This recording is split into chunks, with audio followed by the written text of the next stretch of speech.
I was already asleep when the knock came. Not a scratch, not the wind. A solid, heavy against the cabin door that made the frame creak. I sat up immediately, heart racing. Out here, deep in the forest, nothing knocked by accident. Trees fell. Branches scraped. Animals brushed past. But they didn't knock. The second came slower, deliberate. I grabbed the flashlight and stepped toward the door, every rule I knew running through my head at once. Do not open at night.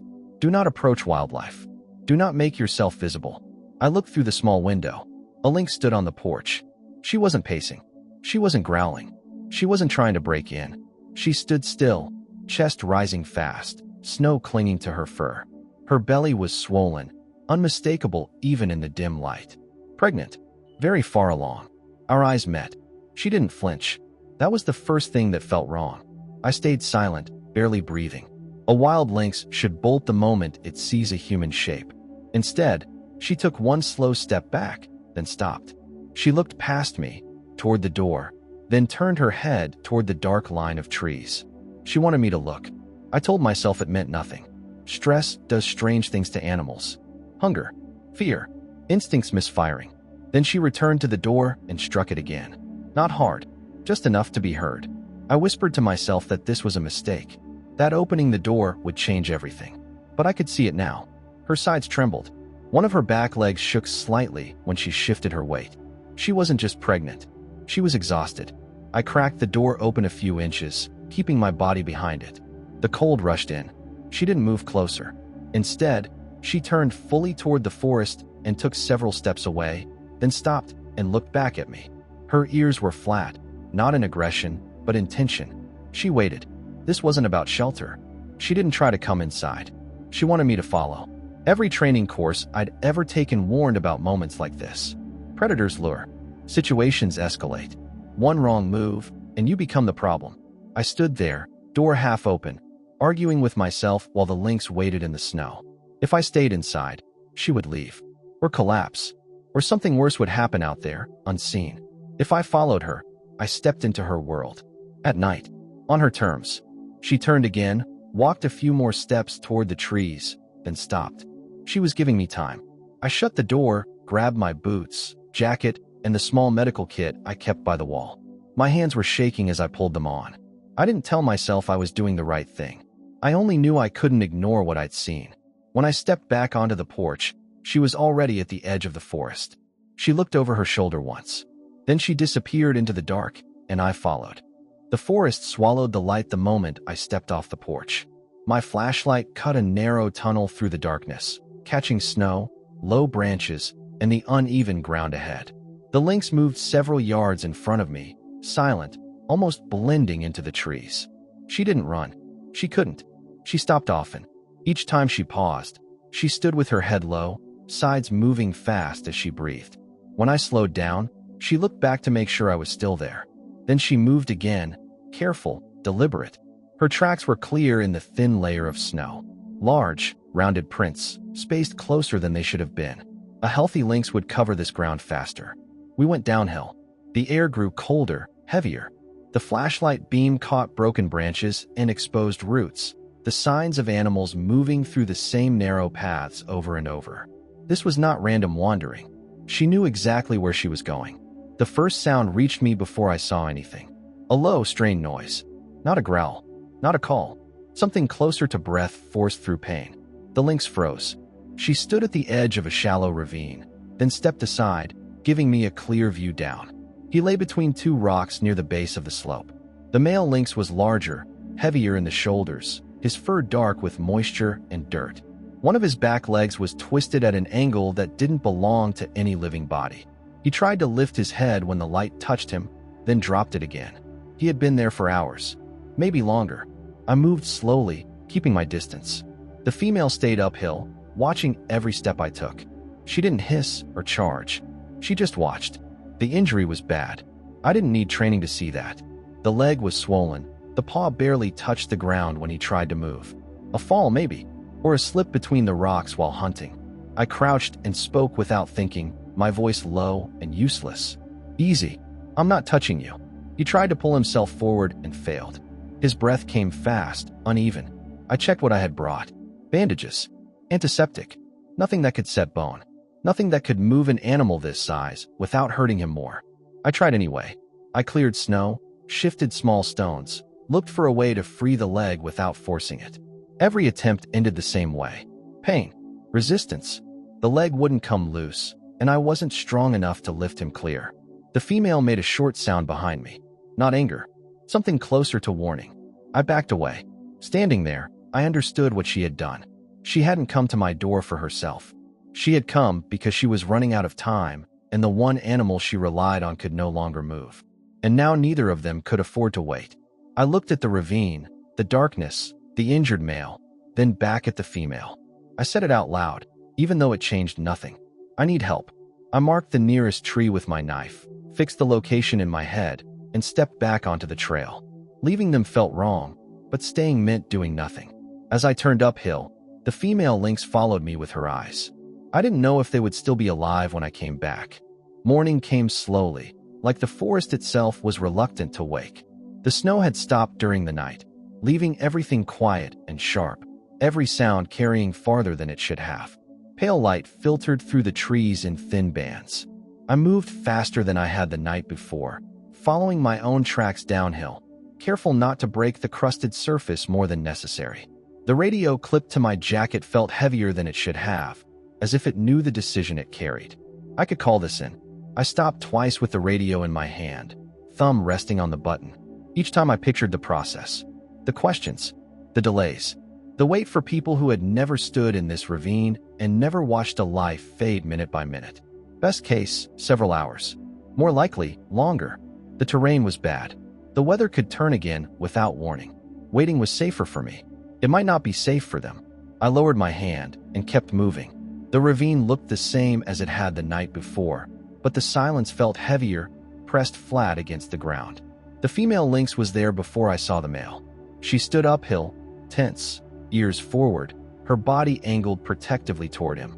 She watched me without blinking. She hadn't left. The male was alive. Barely. His breathing was shallow and uneven, each breath ending sooner than it should have. When the light touched him, he didn't lift his head this time. I knelt at a distance and checked the leg again. The swelling had spread, stretching the skin tight. The joint was unstable, shifting when he tried to move. A fracture, or something close enough that the difference no longer mattered. I unpacked what I had brought and laid it out carefully. A thermal blanket, straps cut from old webbing, clean cloth, water. I spoke out loud, more to slow myself down than to reassure anyone. I'm not moving you. I can't. I worked slowly, deliberately. I stabilized the leg as best I could, wrapping it tight enough to limit movement, but loose enough not to cut circulation. I slid the thermal blanket beneath his body, inch by inch, to lift him off the frozen ground. I poured water near his mouth and waited, patient, until he drank on his own. The female never moved closer, but she never relaxed. Every sound made her flinch. Every small shift of his body snapped her attention back to him. She trusted me only as long as I didn't cross a line she was ready to defend. I felt it then. The urgency wasn't only about his injury. The female shifted her weight again and again, her breathing faster now, shallow and controlled. Her belly hung low, lower than it had the night before. Too low. She was close. Very close. I backed away and gave them space, forcing myself not to linger.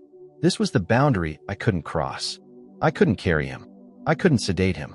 I couldn't stay here forever, pretending time would slow down because I needed it to. I reached for the radio again. Before I pressed the button, the male lynx let out a sudden, harsh sound and tried to move. His body seized. The injured leg slipped against the rock, and he collapsed, his breath breaking into short, panicked gasps that echoed too loudly in the ravine. The female stepped forward for the first time, placing herself squarely between him and me, her posture rigid and final. I froze where I was. The sound stopped as quickly as it had started. The male lay still, his sides barely moving, each breath shallow enough that I had to watch carefully to see it. I lowered the radio without making a sound. Night was coming again. I didn't know if he would last until help arrived, and I didn't know what would happen if he didn't. The light faded faster than it should have. Clouds rolled in from the west, thick and low, flattening the sky into a dull gray sheet that swallowed the last traces of daylight. Evening collapsed into night without warning. I checked the time and felt a cold weight settle in my chest. We had far less margin than I had hoped. The temperature dropped with the light. The female lynx slowed, then stopped moving altogether. She lowered herself near a cluster of exposed roots at the base of the slope, far from the sheltered hollow I had expected her to choose. The ground here was wrong, open to the wind, packed with old snow and frozen soil. Any instinct should have driven her to keep searching. She didn't. She couldn't. Her body chose for her. I backed away step by step until the beam of my flashlight barely reached them. After a moment, I shut it off completely. Artificial light would only raise her stress now, and stress could cost lives. I stayed where I was, half hidden by the trees, far enough not to interfere, close enough to catch movement against the pale snow. The male lynx shifted. He tried to lift his head once, muscles trembling with the effort. He failed. His breathing had changed since earlier. Slower, shallow, uneven. Each rise of his chest felt uncertain, like a question that might not be answered again. I forced myself to watch both of them, switching my focus back and forth. If I fixed my attention on one, I might miss the moment the other crossed a line there would be no returning from. The female's body tensed suddenly. Then it happened. She rolled slightly onto her side, legs drawn in, muscles rigid beneath her fur. Her breathing broke into sharp, controlled bursts. There was no cry, no sound of distress. Only the wind moving through the trees above us and the faint scrape of her body against the snow.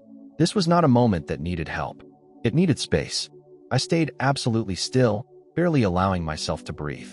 Minutes passed, or maybe only seconds. Time lost its shape, stretching thin and meaningless. The first kitten entered the world quickly, dark and slick against the white ground. The female reacted instantly, pulling it close with practiced urgency, cleaning it with quick, efficient movements. The kitten moved. The male didn't. Another contraction followed almost immediately. Stronger this time. More demanding. The second kitten took longer. I felt my jaw tighten as the female strained, her entire body shaking with the effort.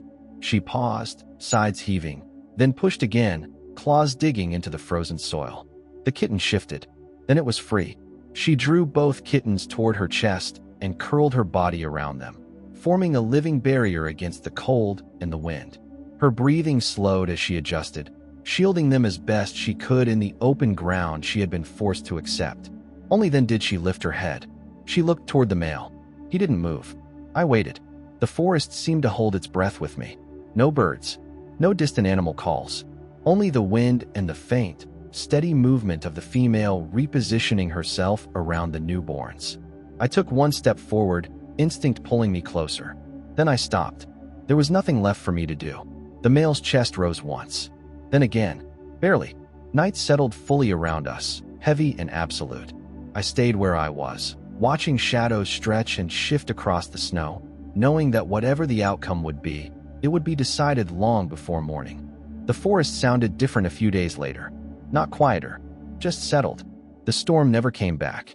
The temperature stayed low but steady, and the snow hardened into a thin crust that carried sound farther than before. Every step echoed more than it should have. I approached the ravine slowly, placing my boots carefully, conscious of how easily I could announce myself without meaning to. I didn't call out. I didn't need to. The female lynx noticed me first. She stood several yards away, half turned toward the trees, her body forming a quiet barrier between me and what I could not see. The kittens were hidden somewhere behind her, close enough that she never shifted far from their direction. She didn't move to block me. She didn't retreat either. She simply watched. The male was upright, not standing, sitting, braced awkwardly against the slope, his weight clearly shifted away from the injured leg. His posture was tense, unbalanced, but intentional. Every movement was slow and deliberate, chosen carefully before being attempted. Pain still owned him, but it no longer dictated every breath. That alone told me enough. I stayed where I was and lowered myself onto one knee, making my shape smaller, less important in the space we shared. I didn't reach for the medical kit. I didn't step closer. I didn't speak. My part was finished. Over the next hours, I watched from a distance, allowing time to move at its own pace. The female carried the kittens one by one, lifting each gently by the scruff and disappearing briefly into a den I couldn't see from where I stood. She returned every time without hesitation, efficient and focused, never once looking back at me. The male rose once, tested his weight, and nearly fell. He caught himself with a sharp shift of his body, claws biting into the crusted snow. He rested. Later, he tried again. This time, he managed 2 careful steps, his injured leg touching the ground only long enough to keep balance before lifting again. It wasn't graceful. It wasn't strong. But it was movement. I began to remove what I could. The thermal blanket folded beneath him, the loose webbing I had used to stabilize the leg, anything that carried the scent of human hands. I brushed out my tracks where the snow allowed and left the rest to weather, wind, and passing animals. When I stood again, they were waiting. All of them. The female stood closest, her body angled firmly between me and the den. The male was behind her now, upright despite the tremor running through his frame. The kittens were nowhere in sight, hidden and protected. We didn't stare. There was no long pause. No moment layered with meaning or understanding. Just awareness. I nodded once without thinking, then stopped myself from doing anything more. No step forward. No step back. No gesture that might be misunderstood. The female turned first. She moved into the trees without looking over her shoulder, confident and unhurried. The male followed more slowly, careful and stubborn, refusing to rush despite the pain that still followed him. He disappeared after her, swallowed by branches, shadows, and the uneven ground. That was it. The forest closed the space they had occupied, sound and movement folding naturally back into place, as if they had never been there at all. I stayed a little longer, listening. There were no cries, no sudden noises, just wind moving through bare branches, distant creaks of trees shifting under their own weight, the normal rhythm returning. I didn't feel relief the way I expected to. What I felt was something quieter, a sense of how narrow the line had been, how little separated what happened from what almost didn't. I walked back to the cabin alone, taking a different path where I could, leaving nothing behind that could tie them to me or draw others toward them. I hadn't saved the forest. I hadn't changed the order of things. I had only delayed one ending long enough for another beginning to take hold. But when the door closed behind me and the silence settled inside the cabin, I knew one thing clearly. I hadn't walked away when it mattered. Don't forget to subscribe so you won't miss new stories. And now just click the playlist or the next video on your screen.